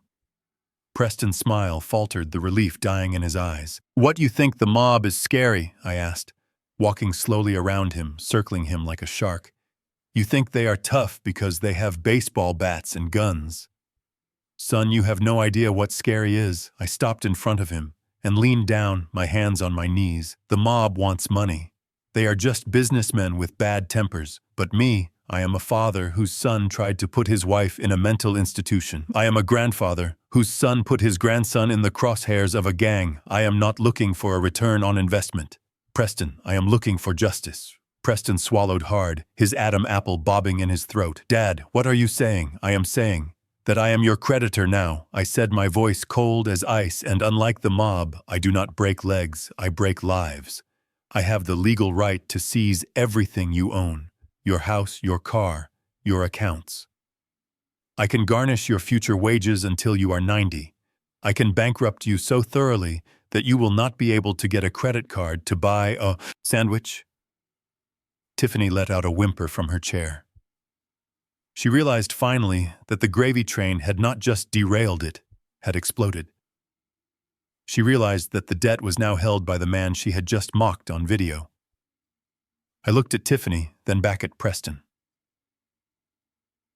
My collection methods are going to be much more strict than theirs, I continued, because I am not interested in money. I have plenty of money. I am interested in penance. I am interested in making sure you never hurt anyone in this family ever again. Preston looked at the floor, the reality of his situation settling in. He had traded a physical threat for a total existential annihilation. He was not free, he was property, so here is how this is going to work. I said, straightening up and adjusting my cuffs. You are going to do exactly what I say from this moment forward, or I will exercise every right I have under that contract, and I will leave you destitute. Do you understand me? Preston nodded, tears dripping onto the expensive rug. Yes. Dad, understand good, I said. I turned to Mr. Sterling, the lawyer who was sitting in the corner trying to make himself invisible. Mr. Sterling, I said pleasantly. I believe you have some papers for a conservatorship in your briefcase. Yes, Mr. Bennett, he squeaked, clutching the bag. Burn them, I said. Then I turned to the two police officers standing by the door who had watched the whole scene in silence. Officers, I said, pointing at Tiffany. I believe we have enough evidence now to proceed with the arrest regarding the impersonation and the drugs. Tiffany screamed, a high piercing sound, as the officers stepped forward, pulling the handcuffs from their belts. Preston tried to stand up to intervene, but I put a hand on his shoulder, pushing him back down to his knees. Stay there, son, I said. You are not done yet. You and I have a contract to discuss. I watched as they cuffed Tiffany as she wailed and cursed, blaming everyone but herself. I watched as they led her out the door, her red soles scraping against the floor. Then I looked back at my son, kneeling in the wreckage of his life. Now, I said, let us talk about the terms of your surrender. The air in the room was brittle, snapping with the tension of a wire pulled too tight. Tiffany stood near the fireplace, her chest heaving, her eyes darting around the room like a trapped animal, looking for a way out. She looked at the officers standing stoically by the entrance. She looked at Preston, sobbing on his knees, and she looked at me, the man she had underestimated, the man she had mocked then. Instinct took over, the instinct of a rat on a sinking ship. She kicked off her expensive red-soled heels and bolted. She did not run toward her husband to comfort him. She did not run toward me to beg for mercy. She ran for the hallway door, the one that led to the back terrace and the freedom of the dark woods beyond the estate. She moved fast, fueled by adrenaline and terror, but she was not fast enough. Leo, my grandson, stepped out from the shadows of the foyer. He did not look like a frightened teenager anymore. He looked like a Bennett. He stood squarely in the doorframe, blocking her path. His arms crossed over his chest, his face set in a mask of grim determination. Move, Leo! Tiffany shrieked, her hands reaching out to shove him aside. Move, you stupid boy! Get out of my way! Leo did not budge. He took the shove, he took the nails digging into his shoulder. But he did not step aside. Instead, he reached behind him and turned the deadbolt on the heavy oak front door, unlocking it. Not for her, but for the person standing on the other side. He pulled the door open, revealing the imposing figure of Chief Miller, the head of the local police department, and my fishing buddy for 20 years. Miller was in full uniform, his face hard and unsmiling, flanked by 2 more officers. "Hello, Grandma," Leo said, his voice cracking slightly but holding firm. "I think these gentlemen are here for you." Tiffany skidded to a halt, her bare feet sliding on the polished wood. She looked from Miller to Leo and then back at me, realization crashing down on her. She was surrounded. "She was done, Chief." Miller stepped into the foyer, filling the space with the heavy authority of the law. "Harrison." He nodded at me solemnly. "I got your call and the courier with the preliminary evidence packet. Are we ready to proceed?"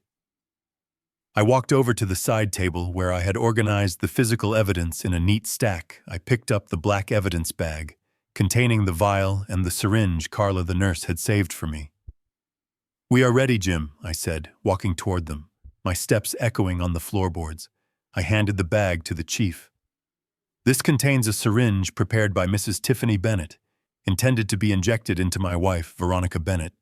Yesterday morning, I said my voice loud enough for the officers recording the scene to pick up. Clearly, she believed it was a powerful antipsychotic cocktail, designed to induce a mental breakdown, creating grounds for an involuntary commitment. It is actually saline solution. But the intent to cause bodily harm and distress is clear. That is attempted assault and elder abuse." Tiffany shook her head violently, backing away until she hit the wall. No, that is a lie. That is a medical procedure." I was following. "Doctor orders," I ignored her and handed Miller a thick file folder. "This file contains the forensic accounting of the last 6 months." I continued listing the crimes, like I was reading a grocery list. Identity theft. Mrs. Bennett used my wife's social security number to open 5 lines of credit card fraud, totaling over $200,000, bank fraud, involving a falsified home equity line of credit application. I pulled out the flash drive, the one with the video of Tiffany in the motel room. And this drive contains evidence of impersonation, criminal conspiracy, and possession of a controlled schedule. 2 substances, the narcotics she is seen holding in the video, were found in her glove compartment an hour ago by your deputies executing the search warrant on her vehicle. Tiffany let out a strangled cry. "No, you cannot do this. I am a mother. I have a reputation." Chief Miller looked at her with cold, professional disdain. "Mrs. Tiffany Bennett, you are under arrest for identity theft, fraud, possession of narcotics, and conspiracy to commit assault. You have the right to remain silent." He gestured to his officers, and they moved in synchronized and efficient, grabbing Tiffany's arms and pulling them behind her back. The click of the handcuffs ratcheting shut was the loudest sound in the room. It was the sound of a steel door slamming on a life of privilege and entitlement. Tiffany screamed. It was a raw, primal sound of fury and panic. "Get off me!" she yelled, struggling against the officer's grip. "Do not touch me. Do you know who I am?" Then she turned on Preston, her eyes wild with hatred. "Preston," she shrieked, spitting the name out like poison. "Do something. Tell them, it was your idea. Tell them you made me do it." Preston looked up from the floor, his face streaked with tears and snot. He looked at his wife, the woman he had committed crimes for, the woman he had tried to destroy his family for, and he saw her throwing him to the wolves without a second of hesitation. "It was his gambling debt," she yelled, as the officers marched her toward the door. "He owes the mob millions. He told me we had to get the money or they would kill us. He made me wear the wig. He made me get the drugs. It is all him. I am a victim here." The officers dragged her out the front door, her heels dragging on the porch, her screams fading into the night air as they shoved her into the back of the patrol car. The red and blue lights flashed against the windows of the house, illuminating the wreckage of my family. The room fell silent again, save for the heavy breathing of my son.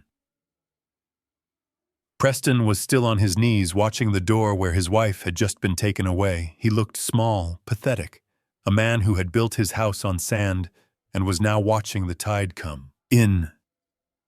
He turned to me, crawling a few inches across the rug, reaching for my hand, but stopping short when he saw the look in my eyes. "Dad." He whimpered, his voice broken. "Please, you have to help me." "You heard her. She is blaming me for everything. She is going to bury me to save herself. You know the lawyers." "Dad, you know the judges make this go away. Please." I looked down at him, feeling a profound sadness, but zero pity. I had spent 40 years saving him from his mistakes. I had paid for the tutors when he failed math. I had paid the lawyers when he got a DUI in college.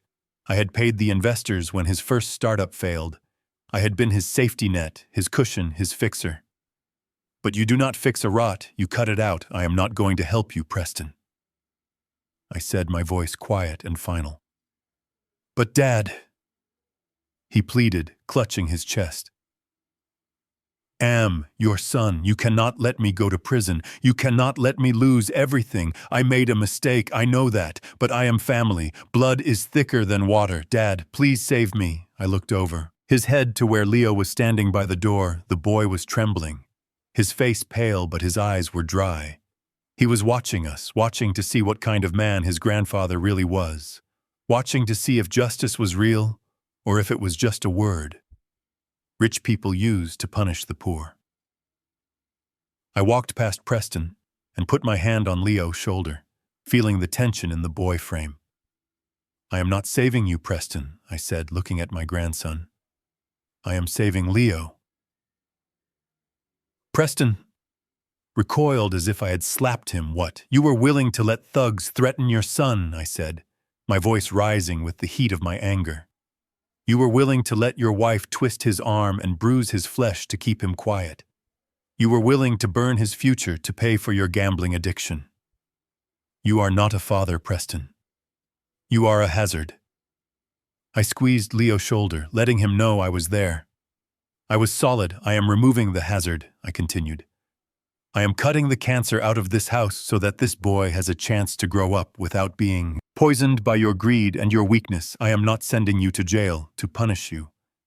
I am sending you to jail to protect him from you." Preston stared at me, his mouth opening and closing, unable to comprehend that the bank of Harrison Bennett was finally permanently closed. Chief Miller stepped back into the doorway, looking at Preston with a look of disappointment that mirrored my own. "Mr. Preston Bennett." "I need you to stand up," he said, taking a second pair of handcuffs from his belt. "We have a warrant for your arrest for conspiracy, fraud, and financial crimes." Preston stood up slowly, his legs shaking. He held out his hands, his head hung low, defeated. I watched as my friend cuffed my son. I watched as they read him his rights. Rights he had trampled on when he drugged his stepmother, rights he had ignored when he stole her identity. "Take him away, Jim," I said, turning my back on him. "Dad." Preston whispered one last time. I did not turn around. I looked at Leo. I pulled him into a hug, holding him tight, feeling him finally let go and sob into my jacket. "It is over, Leo," I whispered into his hair. "They are gone. You are safe now."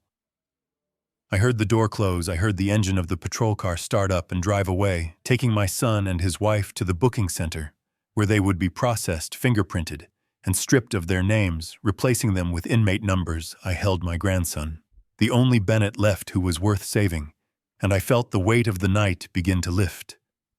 The war was won, the enemy was captured, but there was one more piece of business to attend to. One final contract to sign that would ensure Preston never threatened us again. The visiting room at the county detention center smelled of industrial bleach and stale sweat. It was a smell that stripped away dignity, a smell that leveled everyone who walked through the heavy steel doors. I sat on a metal stool bolted to the floor, my hands resting on the cold, stainless steel table waiting for the prisoner to be brought in. I was not wearing my usual suit today. I was wearing casual clothes, a sweater and slacks, because I did not come here as a businessman or an investigator. I came here as a father who had to perform an amputation to save the patient. The door on the far side of the room buzzed and clicked open. A guard stepped through, followed by a man in an orange jumpsuit, who shuffled in with his head down, his wrists shackled to his waist. It took me a moment to recognize him, stripped of his Italian suits, his expensive haircut, and his arrogance. Preston looked like a stranger. He looked older, smaller, a hollow shell of the man who had tried to steal my life.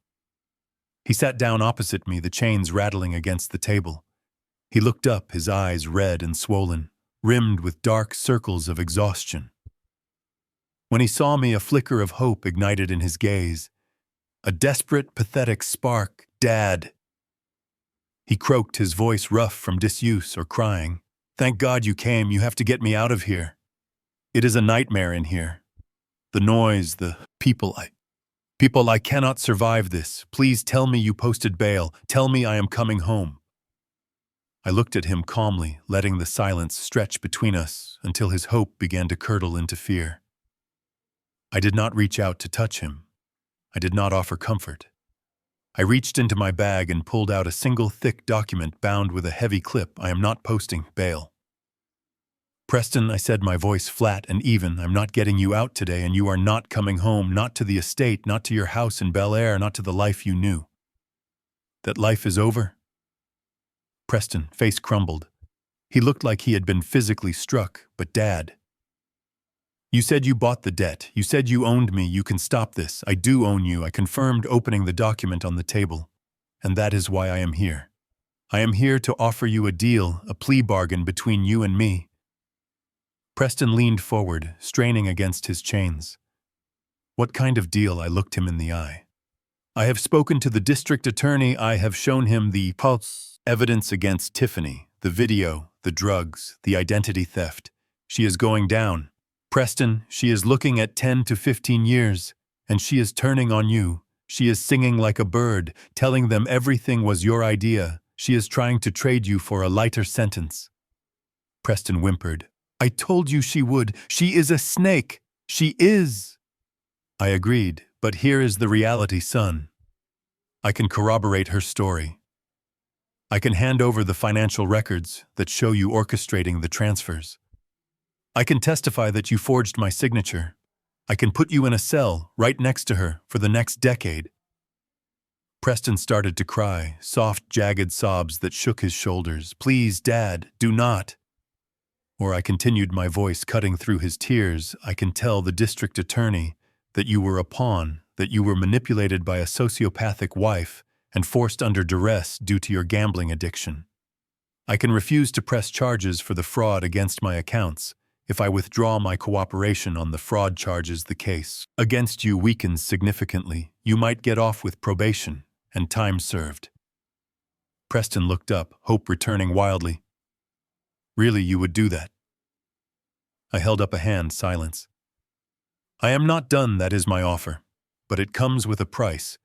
A very steep price. This is a contract, Preston. A binding agreement between us. If you sign it, I help you avoid prison. If you do not, I leave you here to rot." I turned the document around so he could read it. "Condition 1, I said, pointing to the first paragraph. "You will sign full sole legal and physical custody of Leo over to me and Veronica. You will terminate your parental rights voluntarily. You will not see him. You will not speak to him. You will not know him until he is 18 and decides if he wants to know you." Preston gasped. "No." "Dad, I cannot. He is my son. You lost the right to be a father when you let him be threatened by the mob." I snapped, my voice rising. "I am not negotiating this. Leo needs stability. He needs safety. He needs to be far away from the toxicity you and Tiffany created. You will sign him over or you go to prison." Preston put his head in his hands, sobbing uncontrollably. He knew I was right. He knew he had failed the boy in the worst possible way. Condition 2. I continued, relentless. "You have an addiction, Preston. You are a gambler and a weak man. You need to be broken down and rebuilt from the ground up." I tapped the second paragraph. "I have arranged a bed for you at the Northward Bound Rehabilitation Center. It is not a spa. Preston, there are no massages, no pools. It is a working facility in the wilderness of Alaska. You will go there immediately upon your release. You will stay for 2 years. You will work, you will chop wood, you will clean latrines, you will freeze, and you will learn what it means to survive without a credit card or a daddy to bail you out. If you leave early, if you fail a drug test, if you break a single rule, the deal is void, and I hand the evidence to the DA. Alaska Preston whispered horror in his eyes. 2 years. 2 years to purge the entitlement out of your system, I said. 2 years to become a man. And finally, condition 3, I flipped to the last page. You are disinherited. Preston, completely and irrevocably. I am rewriting my will today. You get nothing, no trust fund, no stocks, no real estate, not a single penny. When you finish your time in Alaska, you will be 44 years old. You will be clean, and you will be free, but you will be poor. You will have to get a job. You will have to earn a living with your hands. You will have to learn the value of $1. The way I did, Preston stared at the paper, his face a mask of shock. Losing the money seemed to hit him harder than losing the child, which only confirmed that I was doing the right thing. Dad, you cannot leave me with nothing, he pleaded. How will I live? You will figure it out, I said coldly. Millions of people do it every day. Millions of people do not have a father worth a fortune, and they manage just fine. You are smart, Preston. You have a degree, use it. Work for the first time in your life, actually. Work. I took a heavy black pen from my pocket and set it down on the document. Those are the terms. Take it or leave it. Sign the paper and you go to Alaska. And maybe one day you can look yourself in the mirror again. Refuse. And you go to federal prison, and I forget I ever had a son. The room was silent except for the buzzing of the fluorescent lights and the sound of Preston breathing. He looked at the pen, he looked at me, searching for a crack in the armor, searching for the soft, indulgent father he used to know. He did not find him. That father was gone, killed by the betrayal. Preston's hand shook as he reached for the pen. His fingers were clumsy in the cuffs. He looked at the clause about Leo, tears dropping onto the paper, staining the legal text. He hesitated, the pen hovering over the signature line. I am sorry, he whispered, his voice barely audible. I am so sorry. Dad, do not tell me, I said. Show me sign. He pressed the pen to the paper and scratched his signature.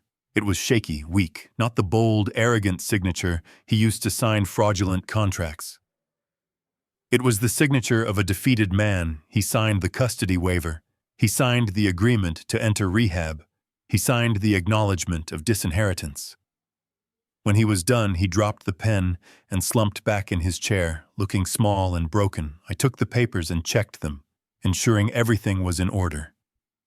I put them back in my bag. I stood up, looking down at him one last time. The lawyers will arrange your transfer to the rehab center next week, I said. I will take care of Leo. He will be loved. He will be safe, and he will know that his father did the one decent thing he could do. He let him go. Preston nodded, his eyes fixed on the table. Goodbye, Preston, I said. I turned and walked toward the door. I did not look back. I heard him start to sob again, a lonely, desolate sound that echoed off the concrete walls. It broke my heart to leave him there, to leave my own son in a cage, but I knew it was the only way to save him from himself. I walked out of the detention center into the bright afternoon sunlight. The air tasted fresh and clean. I took a deep breath, filling my lungs. I felt lighter. The cancer was cut out. The wound would scar, but the body would survive. I got into my car where Veronica was waiting. She looked anxious, her hands clasped in her lap. It is done, I said, starting the engine. He signed. Veronica let out a long breath, tears filling her eyes, and Leo. He is ours, I said. He is safe, and I drove away from the jail, leaving the past in the rearview mirror. We had a long road ahead of us, healing Leo, raising a teenager at 70, recovering from the trauma. But we were together, and we were free. The nightmare was over. And for the first time in a long time, I felt like the future was something we could build, not something we had to fear. The squeak of rubber sneakers on polished hardwood echoed through the high ceiling of the gymnasium. The air smelled of popcorn and floor wax, a scent that felt miles away from the antiseptic stench of the clinic or the stale despair of the detention center. I sat in the bleachers on a hard plastic seat, my back protesting slightly, but I did not mind, next to me.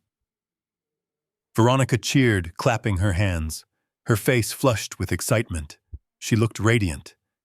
The gray pallor of the drugs was gone, replaced by the healthy glow of a woman who had reclaimed her life.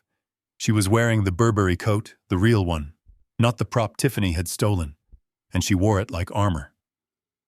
On the court number 23 was dribbling down the paint, moving with a fluidity and confidence that made my chest swell. Leo, he was taller now. Filling out his frame, the shadows under his eyes had vanished. The nervous twitch in his shoulder. The one that appeared whenever his mother walked into a room was gone. He was smiling. Even as he focused on the game, he faked left, drove right, and laid the ball into the hoop with a smooth, easy grace. The buzzer sounded game over. He looked up into the stands, scanning the crowd until he found us. He waved a big, unself-conscious wave that said, "I see you, and I know you are there for me." I waved back, feeling a lump in my throat that had nothing to do with sadness and everything to do with relief. We had done it. We had pulled him out of the fire before he got burned. It had been exactly 1 year since the nightmare ended, since the handcuffs clicked and the doors closed. 1 year of therapy for Leo. 1 year of quiet healing for Veronica, and 1 year of silence from the north. I reached into the inside pocket of my jacket and touched the envelope that had arrived that morning.